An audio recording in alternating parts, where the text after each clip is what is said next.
So, after I quit my shitty bakery job, I decided to do some job hunting. Like the dumbass that I am, I forgot to apply to other jobs before quitting my current job. Called me irresponsible. Still, I had to leave. Had I not left that job, I would have probably gone insane or punched someone in the face. I'm not joking when I say this. Every time I would walk in that fucking bakery, bro, I wouldn't feel a goddamn thing. I would feel so numb. I would feel depressed, angry, hopeless, that I would probably be working here for the rest of my life. And at that point, I just didn't care about anything. I didn't care about the people who worked there. I didn't care about the work itself, and I didn't care about the work environment or anything like that. So after I hit my breaking point, I decided to leave, and it was the best decision of my life. So once I left, I started applying almost every day on Indeed, ZipRecruiter, or any other website that let me apply. After getting rejected and ghosted so many times, I got a call from a liquor store telling me that if I needed a job, I should schedule an interview. Once I arrived at the interview, I met the company's owner. We started talking for a bit, and the interview went pretty well. He ended up giving me a start date. I did notice a red flag during the interview though. He told me that everyone working here was a family, which for those of you guys that never worked a job before, that is not a good sign. You should run away. He also gave me paperwork I needed to fill out to get the job. So once I started working here on July 29th of 2025, my schedule was from Wednesday to Sunday. I only lasted a month there, which was really funny because my manager, who we're just gonna call him Rufus, was a fucking retard. I basically lied to him that I had experience as a cashier slash stalker, which I didn't, but I mean, who doesn't lie on their resume in 2026? You don't do that, you're missing out, man. You're not gonna get the job anyways. So the job seemed pretty chill at first. It wasn't anything too hard. Basically all I had to do was operate the cash register and make sure all the merchandise was stocked, and also do DoorDash orders that rang on the iPad. I had to make sure I also treated the customers with respect. After a couple of weeks, I started noticing that this job was very shitty. I overheard the owner of the liquor store yelling at his family, which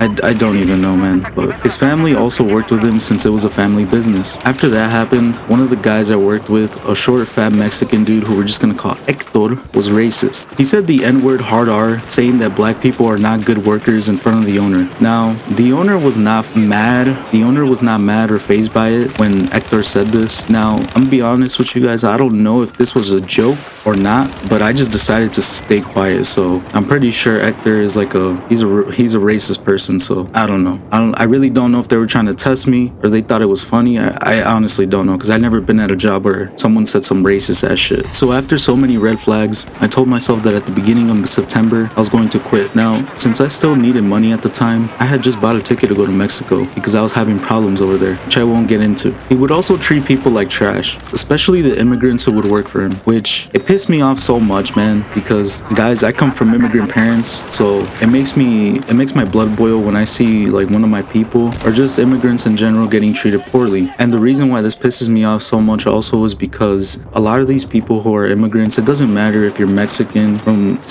way down south from South America, doesn't matter if you're an Indian immigrant or Chinese immigrant, they get treated like shit and they get paid like shit. So they can't really defend themselves because one, they don't know the language, and two, it's gonna be hard for them to find another job. My coworkers were okay for the most part, but man, there was this one Indian dude who we're just gonna call him Habibi. He would make sexual comments to me about women who walked into the store, which I just found it really stupid, since, you know, they might hear him talking shit about them, or the customers that were guys would hear him, but I just ignored it for the most part. Now, where I was working at the liquor store, basically it's kind of near downtown, and I live up north, so we saw a lot of very hot women in that area, so that's why he would make those sexual remarks, I guess.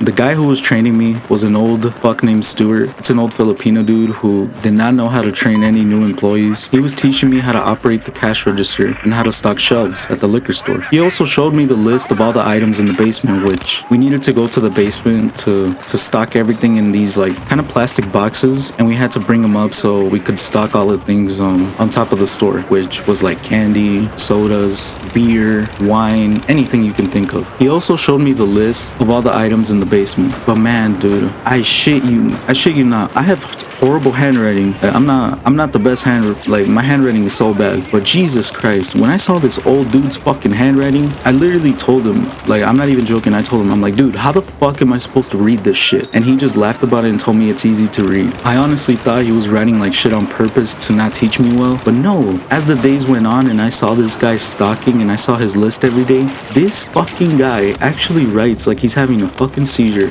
It's just insane.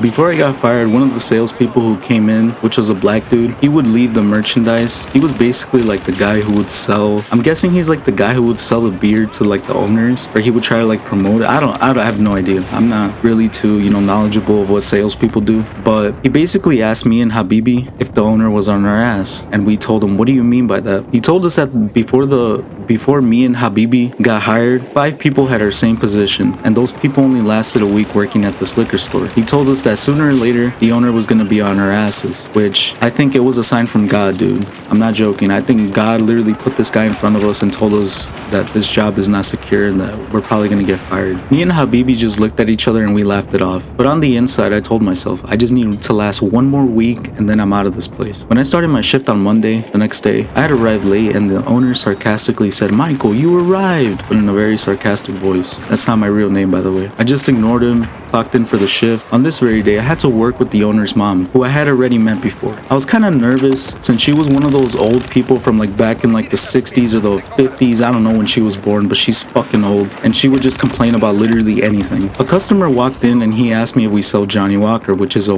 bottle, for those of you guys that don't know. Now, I didn't know if we sold this bottle or not, so I checked the system if we had it, because we had like a little computer by the cash register to check all the items that we had in stock. I told him we didn't have it, so he left. The owner's mom was somewhere else in the back, and when she came back, she was pissed that I didn't ask her if we had that product, which we did. That was a big mistake on my part. I told her my bad. I didn't know. She told me in front of the customers, bro. I'm not joking when I say this. She told me, "You should not be working here if you don't know what you're doing," in front of the customers, and I just ignored her. An hour goes by. The phone starts ringing. I have a line of customers, and the iPad is ringing with a DoorDash order. That basically I had to do all of that by myself because my other coworker, Hector, he was delivering something, so I was basically left on my own. The owner's mom got really mad and she and she yelled and she said, "Answer the damn phone." At this point, I was fed up, so I just told myself I just gotta last one more week. When the shift was over, the owner told me to go meet him in the office later on that day.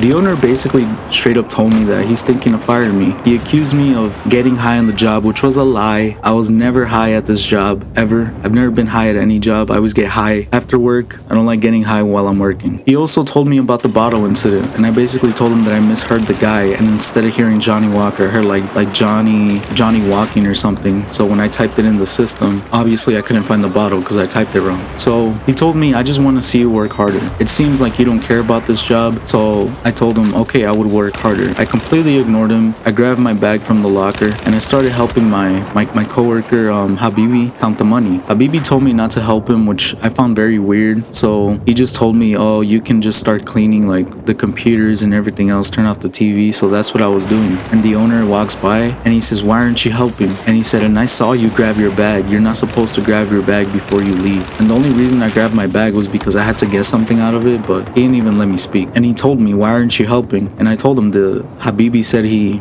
got it. Like, I don't need to count the register. He's already doing it. So he looks at me and he says, "You know what? Just leave, bro. Like, just don't come back. I don't need you here." I said, "Fine, I'll leave." I told him, "You still owe me money for those 2 hours," which I didn't mention earlier, but he did owe me money. He just forgot to pay me, which it's understandable. He just forgot. And I told him, "You better pay me." And he said, "Are you threatening me?" I said, "No, I'm not threatening you. I'm just telling you that if you don't pay me these 2 hours, I will contact the Department of Labor if you don't pay me." So he handed me the money in cash and he paid me more than what I was worth. So shout out to him. I kind of robbed him. After that, he said, "Shake my hand." And I told him to fuck off. I'm not shaking your fucking hand. Especially the way how he yelled at me in front of all my coworkers. That's not cool, bro. If anything, he could have pulled me aside and told me to leave. But no, he had to go out there and do it in front of my coworkers. So I walked out and I told him that he can go kill himself. I was so angry that my stomach started to hurt like a bitch, which I don't know if you guys have this problem, but whenever I get really mad or stressed out, my stomach starts hurting like really bad. I forgot my water bottle, so Habibi calls me and he tells me to go get it. So I went back and I got it and I told the owner, "That's how you do business, you retard." And he got in his car and he left. So after I got home, I wrote a Google review. just going off on the company. They ended up reporting the review since I said some really fucked up shit, dude. Like, I'm talking, they reported it because of the messed up shit I wrote in that review. Do I regret it? I don't. But I didn't care, man. Fuck that guy and his business. I hope it fails. No wonder his wife divorced his stupid ass and put him on child support. Maybe that's why he's so miserable. I can't tell you guys what I said or else I would get canceled. I'm being serious when I say that. I'm not gonna show you guys what the fuck I said. But yeah, hope you guys enjoyed this story and peace out.